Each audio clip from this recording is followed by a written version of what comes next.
इसमें एक पॉइंट बताते हैं, बहुत इंपॉर्टेंट नोट है, इसको थोड़ा सा समझ के चलेंगे ताकि आपको समझ में आए। ठीक है, एक हम लोगों ने मैग्नेटिक फील्ड लिया, क्रॉस इनवर्ड है। ठीक है, क्रॉस का मतलब इनवर्ड था, परपेंडिकुलर। इसमें हम लोगों ने पार्टिकल लिया Q इंटू एम। ठीक है, एक में हमने वेलोसिटी दी v1 और एक को वेलोसिटी दी v2। ठीक है, एक ही पार्टिकल है, v1 v2 अलग अलग वेलोसिटी से प्रोजेक्ट किया। ठीक है, ध्यान से समझिएगा, v1 और v2। अब इसमें जैसे इसको प्रोजेक्ट किया तो सीधा जाना चाहिए, लेकिन मैग्नेटिक फील्ड की वजह से कैसा पाथ करेगा, सर्कुलर करेगा। ठीक है, तो अपन ने एक पार्टिकल की दो सिचुएशन ले ली। ठीक है, एक का v1 और एक का v2। देखो v1 का डिफ्लेक्शन क्या है, ज़्यादा है, इसकी रेडियस क्या है, कम है। v2 का डिफ्लेक्शन क्या है, कम है, तो इसकी रेडियस क्या हो गई, ज़्यादा हो गई। इसका मतलब क्या हुआ कि अगर कोई चार्ज पार्टिकल Q और M मास का है, उसको किसी ट्रांसवर्स मैग्नेटिक फील्ड में प्रोजेक्ट करें, तो θ1 की वैल्यू क्या है, θ2 से ज़्यादा है। v1 वाला कितना बना रहा है, θ1, और v2 वाला कितना बना रहा है, θ2। तो अगर θ1 की वैल्यू θ2 से ज़्यादा है, तो इसका मतलब डिफ्लेक्शन जो है किस में ज़्यादा है, ये ज़्यादा डिफ्लेक्ट हुआ कि ये ज़्यादा डिफ्लेक्ट हुआ, ये वाला ज़्यादा डिफ्लेक्ट हुआ, ये वाला कम डिफ्लेक्ट हुआ। ठीक है, डिफ्लेक्ट मतलब कितना घूम गया। ठीक है, अपने डायरेक्शन से, ओरिजिनल से। तो डिफ्लेक्शन जो होगा कर्वेचर के डायरेक्टली प्रोपोर्शनल होगा और रेडियस के इन्वर्सली प्रोपोर्शनल होगा। ये दोनों थोड़ा ध्यान रखिएगा, कंफ्यूज मत हो जाइएगा कि कर्वेचर और रेडियस में, कर्वेचर ऑफ रेडियस अलग चीज़ होती है, रेडियस अलग होती है, दोनों इन्वर्सली होते हैं। तो जो डिफ्लेक्शन होगा वो रेडियस के इन्वर्सली होगा, लेकिन रेडियस ऑफ कर्वेचर के डायरेक्टली होगा, ये ध्यान रखना। जिसका θ1 ज़्यादा है उसका θ2 ज़्यादा है। अब इसका θ1 ज़्यादा है, इसका मतलब v1 की वैल्यू क्या हो गई, v2 से ज़्यादा हो गई। ठीक है, तो v1 अगर ज़्यादा वेलोसिटी देंगे तो सर्किल छोटा बनेगा, और अगर कम वेलोसिटी देंगे तो सर्कल बड़ा बनेगा, बाकी कहीं कुछ अंतर नहीं आएगा। ठीक है, अच्छा जैसे ये पूरा घूम रहा है, पूरा घूमेगा तो इसका घूमने का एक टाइम पीरियड होगा, फ्रीक्वेंसी होगी, काइनेटिक एनर्जी क्या होगी, इसके बारे में अपन लोग डिस्कशन कर रहे हैं। तब तक ये इंपॉर्टेंट पॉइंट्स है जिसके बारे में नेट में पूछा गया है, ध्यान से नोट कर लीजिए, क्वेश्चन आया हुआ भी है। ठीक है, ताकि आपको आंसर मिल जाएगा, नोट करिए, फिर आगे पॉइंट देखते हैं। अब इसमें जैसे घूम रहा है, सर्कल कंप्लीट करेगा तो उसका टाइम होगा, टाइम, उसको टाइम को क्या बोलते हैं, टाइम पीरियड। यानी टाइम क्या होता है, time required to complete one revolution. ठीक है, एक पूरा चक्कर काटने का समय जो भी होगा उसको टाइम पीरियड बोलेंगे। तो टाइम पीरियड की इक्वल टू कितना होगा, एक चक्कर में कितनी डिस्टेंस कवर करेगा, 2πr, सरकमफेरेंस के बराबर।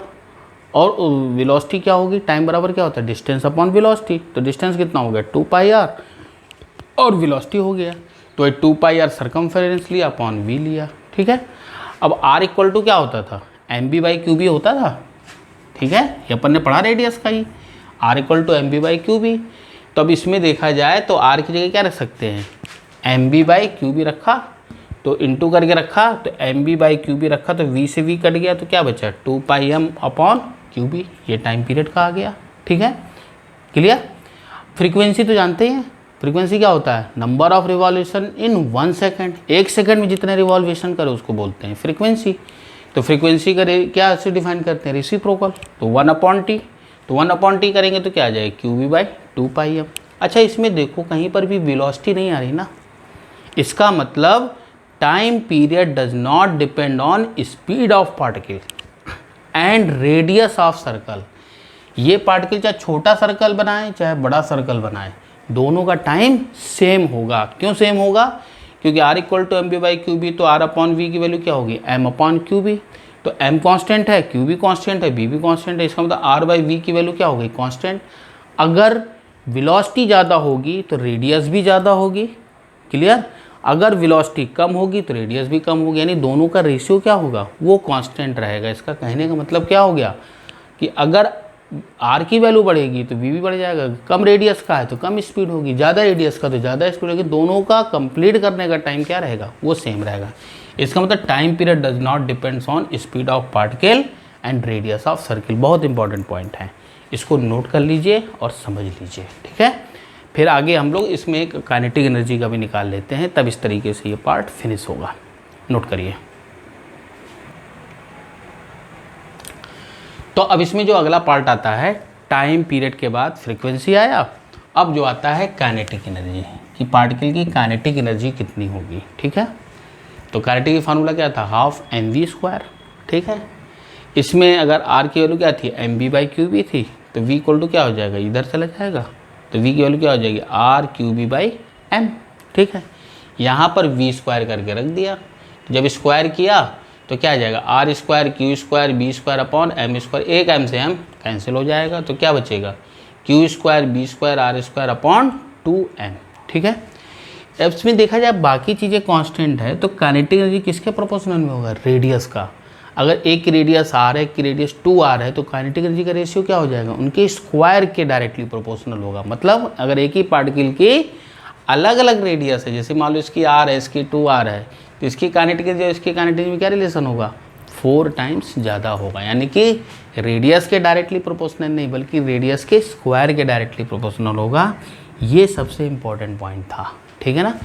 तो आज की वीडियो में हम लोगों ने ट्रांसवर्स मैग्नेटिक फील्ड में चार्ज पार्टिकल के motion, kinetic energy, time period, उसका मोमेंटम, उसका काइनेटिक एनर्जी, जो भी चीज़ें थी सब अपन ने डिस्कस किए। और ये सबसे इम्पॉर्टेंट आर्टिकल हैं जितना वीडियो में डिस्कशन किया हुआ है। इसी के बेस पे न्यूमेरिकल्स आते हैं, नेट में हर साल आए हुए हैं और हर साल आते भी हैं। इसलिए इसके बेस पे क्वेश्चंस को करना बहुत ज़रूरी है, और कॉन्सेप्चुअल पॉइंट्स भी हैं और न्यूमेरिकल पॉइंट्स भी हैं। न्यूमेरिकल बस एक ही पॉइंट्स का बस याद रखना, जो r equal to m b by q b, p upon q b under 2m के अपॉन क्यू बी अंडर, जो भी रिलेशन बताया था पूरा एक्यूमुलेट करके, उसी के बेस पे ही न्यूमेरिकल्स आते हैं। इसको ध्यान रखो, बहुत ही ज़्यादा इजीली, ऐसा कोई हार्ड नहीं है, ठीक है ना। इसको नोट कर लीजिए। और आज के लिए वीडियो में सिर्फ इतना ही। अगले वीडियो में हम लोग motion of charge particle in acute angle पे पढ़ेंगे। मतलब अभी तो 0 और 90 पे पढ़ा, अब कोई भी अदर एंगल बना रहा हो तब क्या होगा, तब उसकी टाइम पीरियड, रेडियस और उसका फ्रीक्वेंसी वगैरह क्या होंगे, उसके बारे में अगले वीडियो में डिस्कस करेंगे, जिसमें motion of charge particle in uniform magnetic field at acute angle. Acute angle का मतलब ना तो 0 हो, ना तो 90 हो, ना तो 180, ना तो 270, 360 ना हो, बल्कि कोई अदर एंगल, जैसे 30 डिग्री दिया, 60 डिग्री दिया, उस वीडियो के बारे में डिस्कशन हम लोग करेंगे, ठीक है। थैंक यू आज के लिए, बस।